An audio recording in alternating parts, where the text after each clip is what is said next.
वट सावित्री व्रत क्या है? क्यों आज भी इसे श्रद्धा से रखा जाता है? भारतीय परंपराओं में कुछ व्रत केवल पूजा नहीं होते, वे धैर्य, समर्पण और विश्वास का प्रतीक बन जाते हैं। वट सावित्री व्रत भी ऐसा ही एक व्रत माना जाता है। लेकिन आखिर ये व्रत रखा क्यों जाता है और क्यों एक वट वृक्ष यानी बरगद के पेड़ को इस व्रत में इतना महत्वपूर्ण माना गया है? भारतीय कथाओं के अनुसार यह व्रत सावित्री और उनके पति सत्यवान की कथा से जुड़ा है। कहा जाता है कि जब सत्यवान के प्राण लेने यमराज आए तो सावित्री ने अपने धैर्य, बुद्धि और तप से उन्हें वापस प्राप्त कर लिया। इसी कारण यह व्रत निष्ठा और अटूट विश्वास का प्रतीक माना जाता है। अब सोचिए, वट वृक्ष ही क्यों?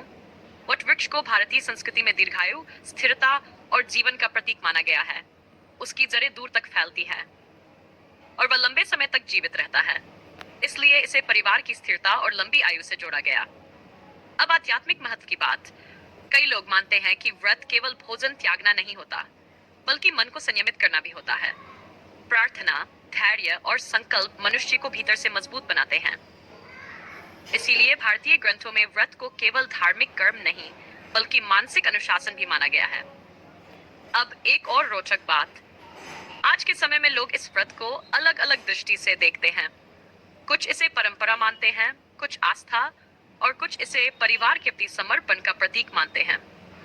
लेकिन एक बात स्पष्ट है, हजारों वर्षों बाद भी ये व्रत भारतीय संस्कृति में जीवित है, क्योंकि कुछ परंपराएं केवल नियमों से नहीं, भावनाओं और विश्वास से आगे बढ़ती हैं।